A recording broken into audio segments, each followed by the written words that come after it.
ನಟಿ ಶ್ರುತಿ ಎಲ್ರಿಗೂ ಕೂಡ ಗೊತ್ತಿರುವಂತಹ ವಿಚಾರ. ಇತ್ತೀಚಿನ ದಿನಗಳಲ್ಲಿ ರಾಜಕೀಯಕ್ಕೆ ಧುಮುಕಿದ್ದಾರೆ.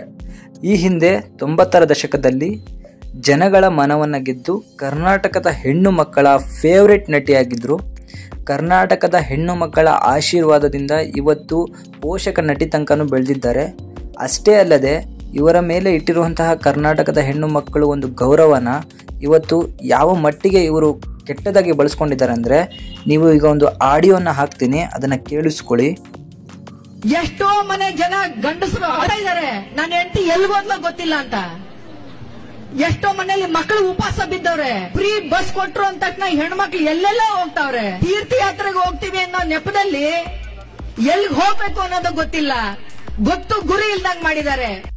ನೀವು ಕೇಳಿಸ್ಕೊಂಡು ಬಂದಂತಹ ಆಡಿಯೋದಲ್ಲಿ ನಟಿ ಶ್ರುತಿ ಕರ್ನಾಟಕದ ಹೆಣ್ಣು ಮಕ್ಕಳಿಗೆ ಅವಮಾನವನ್ನ ಮಾಡಿದ್ದಾರೆ. ಸೊ ಅವರ ನಡತೆಯ ಬಗ್ಗೆನೇ ಕೆಟ್ಟದಾಗಿ ಮಾತನಾಡಿದ್ದಾಳೆ. ಇವಳಿಗೆ ಒಂದು ವಾರ್ನಿಂಗ್ ಅನ್ನ ಕೊಡ್ತಾ ಇದ್ದೀವಿ. ಏನಂತ ಹೇಳಿದ್ರೆ, ಕರ್ನಾಟಕದ ಹೆಣ್ಣು ಮಕ್ಕಳು ಅಥವಾ ಕರ್ನಾಟಕದ ಜನ ನಿನಗೆ ಹಲವಾರು ವರ್ಷಗಳಿಂದ ಅನ್ನವನ್ನು ಹಾಕ್ಕೊಂಡು ಬೆಳೆಸ್ಕೊಂಡು ಬಂದಿದ್ದಾರೆ. ಇವತ್ತು ಯಾವುದೋ ಒಂದು ರಾಜಕೀಯ ಪಕ್ಷ ನಿನಗೆ ದುಡ್ಡನ್ನು ಕೊಡ್ತಾ ಇದೆ. ಆ ದುಡ್ಡನ್ನು ನೀನು ನಿನ್ನ ಬ್ಯಾಂಕ್ನಲ್ಲಿ ಇಟ್ಕೊಂಡು ನೀನು ಮತ್ತು ನಿನ್ನ ಕುಟುಂಬದವರು ಮಾತ್ರ ಊಟನ ಮಾಡ್ತಿದ್ದೀರಾ.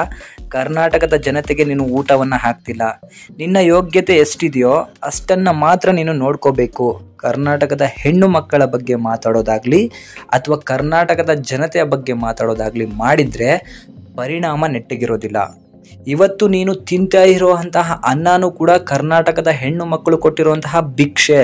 ಅದನ್ನು ನೀನು ಮರಿಬೇಡ.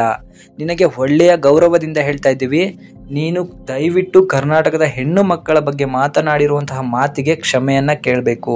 ಇಲ್ಲದಿದ್ದರೆ ನಿನ್ನ ಮರ್ಯಾದೆನೂ ಕೂಡ ನಾವು ಯಾವ ರೀತಿ ಕಳಿಬೇಕು ಆ ರೀತಿಯಲ್ಲಿ ಕಳಿತೀವಿ. ಯಾಕಂದರೆ ನೀನು ಕೂಡ ಕರ್ನಾಟಕದಲ್ಲಿ ಹುಟ್ಟಿದ್ಯಾ ಅನ್ನೋದನ್ನು ಮರಿಬೇಡ.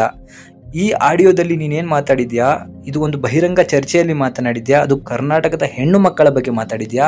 ಇವತ್ತು ನಾವು ಕರ್ನಾಟಕದವರಾಗಿ ನಮ್ಮ ಹೆಣ್ಣು ಮಕ್ಕಳನ್ನ ಯಾರೋ ಒಬ್ಳು ಬಂದ್ಬಿಟ್ಟು ಕೆಟ್ಟದಾಗಿ ಮಾತಾಡ್ತಿದ್ದಾಳೆ ಅಂದರೆ ನಾವು ಪ್ರಶ್ನೆ ಮಾಡದೇ ಇದ್ದರೆ ನಾಳೆ ನಮ್ಮದು ತಪ್ಪಾಗತ್ತೆ.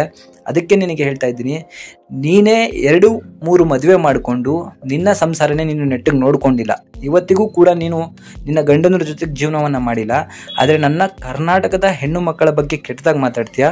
ಅವರು ಮನೆಯಲ್ಲಿ ತೀರ್ಥಯಾತ್ರೆಗೆ ಅಂತ ಹೇಳಿಬಿಟ್ಟು ಎಲ್ಲೆಲ್ಲ ಹೋಗ್ತಿದ್ದಾರೆ ಅಂತಿದ್ಯಾ. ನೀನೇನು ಹೋಗಿ ನೋಡಿದ್ಯಾ? ನಿನ್ನ ಮನೆಯಲ್ಲಿ ಕಾರು, ಬೈಕು ಅಥವಾ ಇನ್ಯಾವುದೋ ಬರಲಿಕ್ಕೆ ಕಾರಣ ಕರ್ನಾಟಕದ ಹೆಣ್ಣು ಮಕ್ಕಳು. ಇವತ್ತು ಕೂಡ ಕರ್ನಾಟಕದಲ್ಲಿ ಹಲವಾರು ಬಡವರು ಮಕ್ಕಳಿದ್ದಾರೆ. ಕರ್ನಾಟಕದಲ್ಲಿ ಬಡವರು ಹೆಣ್ಣು ಮಕ್ಕಳು ಕೂಡ ಇದ್ದಾರೆ. ಅವರಿಗೆ ಹೆಲ್ಪ್ ಆಗಲಿ ಅಂತ ಯಾವುದೋ ಒಂದು ಸರ್ಕಾರ ಬಂದು ಇವತ್ತು ಫ್ರೀಯಾಗಿ ಬಸ್ ಬಿಟ್ಟರೆ ಅದರಲ್ಲಿ ಹೋಗ್ತಿರುವಂಥ ಹೆಣ್ಣು ಮಕ್ಕಳಿಗೆ ಕೆಟ್ಟದಾಗಿ ಮಾತಾಡ್ತೀಯಾ. ಅವರ ಕುಟುಂಬದ ಬಗ್ಗೆ ಕೆಟ್ಟದಾಗಿ ಮಾತಾಡ್ತೀಯಾ. ಅವರ ಗಂಡಂದ್ರೇನು ಕೈಲಾಗದೇ ಇರೋರು ಅಂದ್ಕೊಂಡಿದ್ಯಾ ಅವರನ್ನು ಬೇರೆ ಕಡೆ ಎಲ್ಲ ಹೋಗಕ್ಕೆ ಬಿಡಲಿಕ್ಕೆ. ನಿನ್ನ ಸಂಸಾರನೇ ನೀನು ನೆಟ್ಟಿಗೆ ನೋಡ್ಕೊಂಡಿಲ್ಲ. ದಯವಿಟ್ಟು ಕರ್ನಾಟಕದ ಹೆಣ್ಣು ಮಕ್ಕಳ ಬಗ್ಗೆ ಮಾತಾಡ್ಲಿಕ್ಕೆ ಬರಬೇಡ. ಇದು ನಿನಗೆ ಕೊನೆಯ ಎಚ್ಚರಿಕೆ. ದಯವಿಟ್ಟು ಕರ್ನಾಟಕದ ಜನತೆ ಮುಂದೆ ನೀನು ಸಾರಿಯನ್ನು ಕೇಳಬೇಕು. ಸೊ ನಿಮ್ಮ ಅನಿಸಿಕೆನ ನನಗೆ ಕಮೆಂಟ್ ಮೂಲಕ ತಿಳಿಸಿ. Thank you.